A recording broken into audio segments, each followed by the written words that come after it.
Start.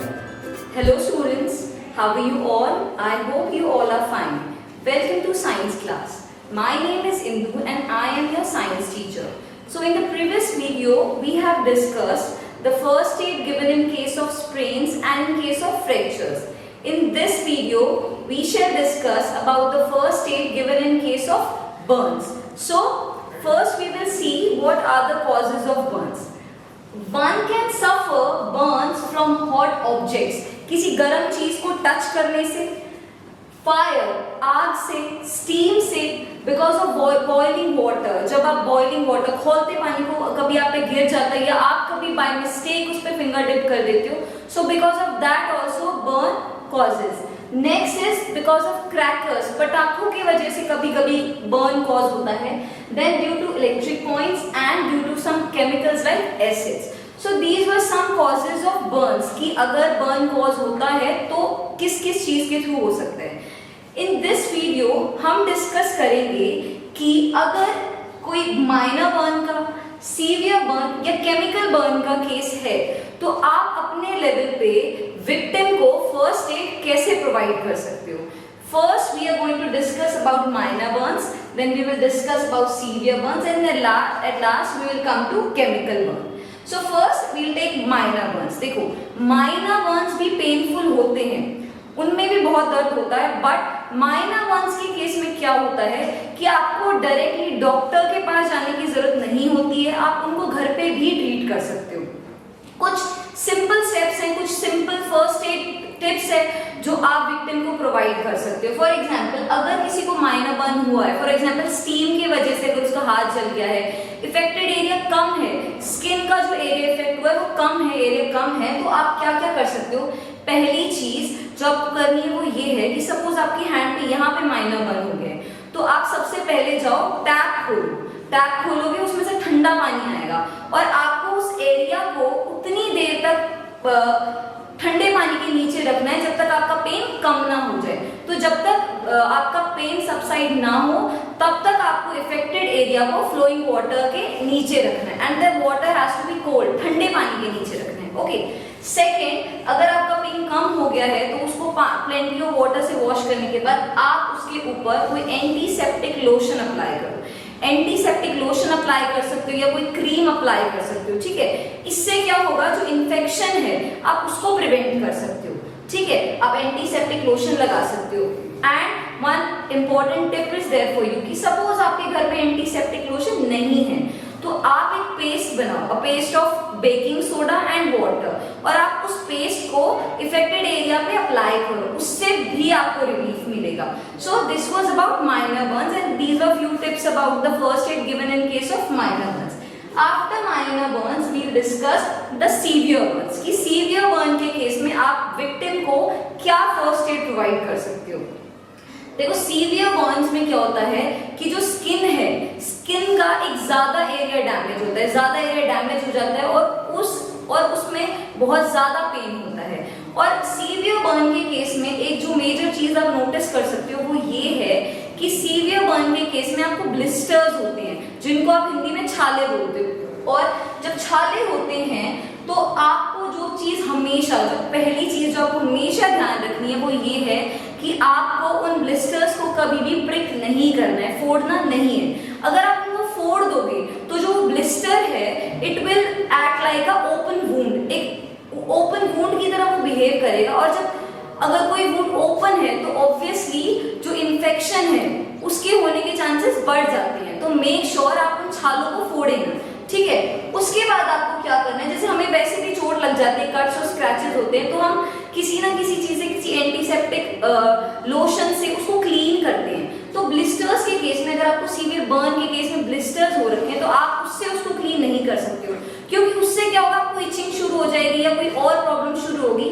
तो आप water का और बेकिंग सोडा का एक पेस्ट बनाओ और उसके अंदर एक गीला कपड़ा, कॉटन क्लॉथ डिप करो और उससे उसको क्लीन करो. It will act as a wet compressor. एक गीले कपड़े में उसको सोक करके और फिर आप उसको उससे क्लीन कर सकते हो. एक और बहुत इंपॉर्टेंट चीज जो आपको ध्यान रखनी है वो ये है सीवियर बर्न के केस में कि अगर पेशेंट पैनिक कर रहा है, अगर वो ट्रॉमा में है, घबरा गया है, तो सबसे पहली चीज कि आप उसको कुछ ठंडा ना पिलाओ, ठीक है। आपको अगर उसको कुछ पिलाना है तो आप उसको कोई गर्म ड्रिंक पिलाओ। उससे क्या होगा, जो उसका ब्लड सर्कुलेशन है वो थोड़ा इंक्रीज हो जाएगा।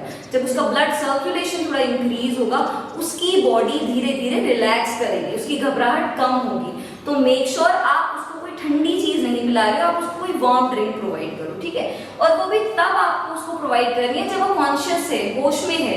अगर वो अनकॉन्शियस है, उसको नहीं पता आसपास क्या हो रहा है, वो बहुत ज्यादा घबरा गया है, तो आप अवॉइड ही करो कि आप उसको कोई चीज पिलाओ। क्योंकि अगर आप उसको अनकॉन्शियस स्टेट में कुछ पिलाओगे तो सपोज वो उसको स्वॉलो नहीं कर पा रहा है, नहीं वो स्वॉलो कर पा रहा है, और गलती से अगर वो लिक्विड फूड पाइप की जगह उसके विंड पाइप में चला जाएगा तो जो केस है वो और ज्यादा सीरियस हो जाएगा। तो अगर पेशेंट, अगर जो विक्टिम है वो अनकॉन्शियस है, तो आप उसको कोई ड्रिंक आपको नहीं पिलानी है। और अगर वो होश में है, वो चीजों को फील कर पा रहा है आसपास, वो हाँ कॉन्शियस स्टेट में है, तो आप उसको कोई वार्म ड्रिंक पिला सकते हो, ठीक है। सो this was about severe case. और आपको एक और चीज ध्यान रखनी है कि क्योंकि उसमें ब्लिस्टर्स हो रखे हैं, क्योंकि ब्लिस्टर्स हैं, तो आप ट्राई करो कि उस एरिया को कवर करके रखो।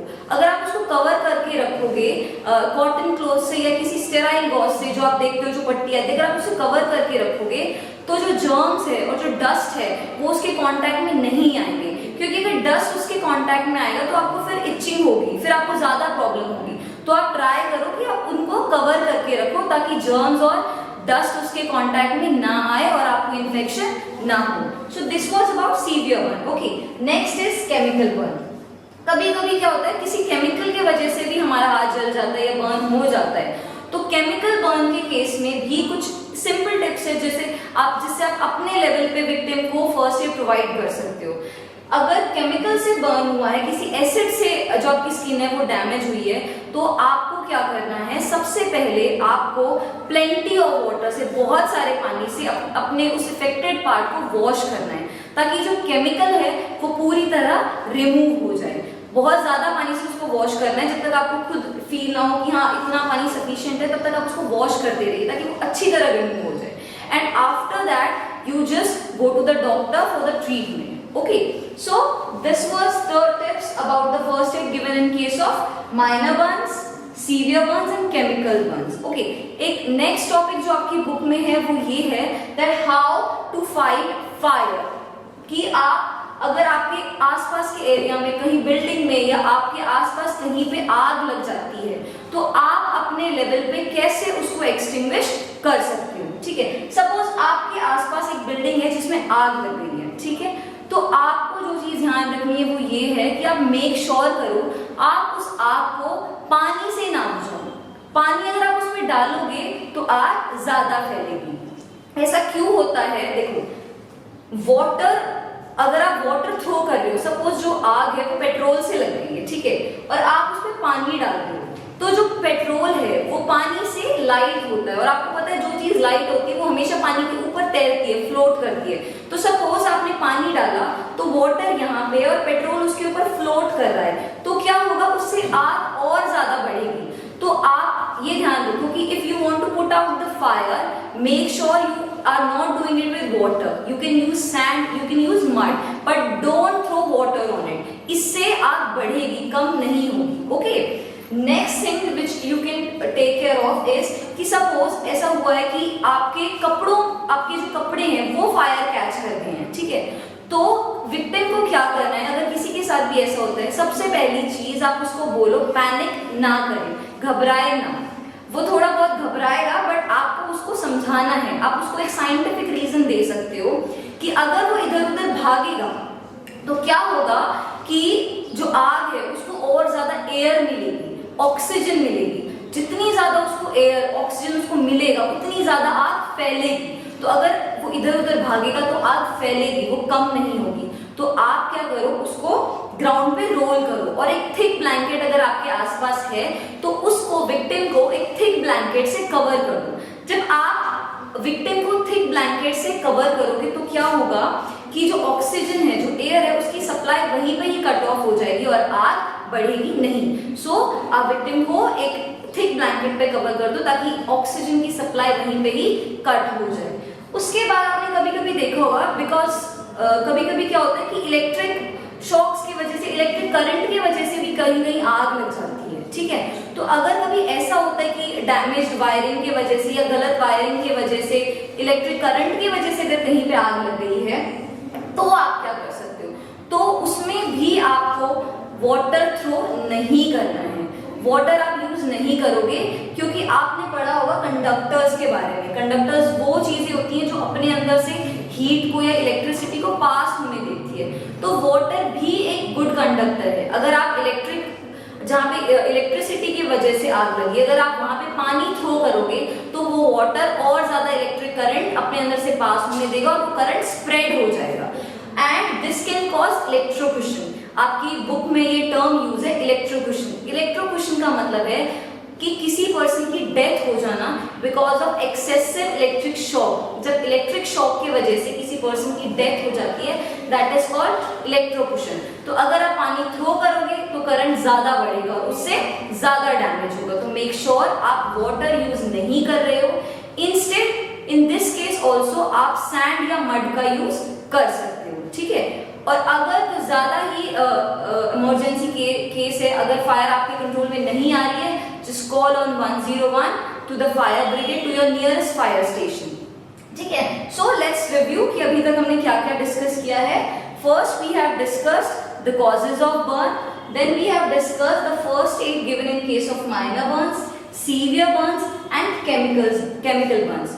Also we have discussed some few tips जिससे अगर हमारे आसपास के एरिया में आग लग जाए तो हम कैसे उसको पुट ऑफ कर सकते हैं। Okay, so this was about today's topic. I hope you all have understood.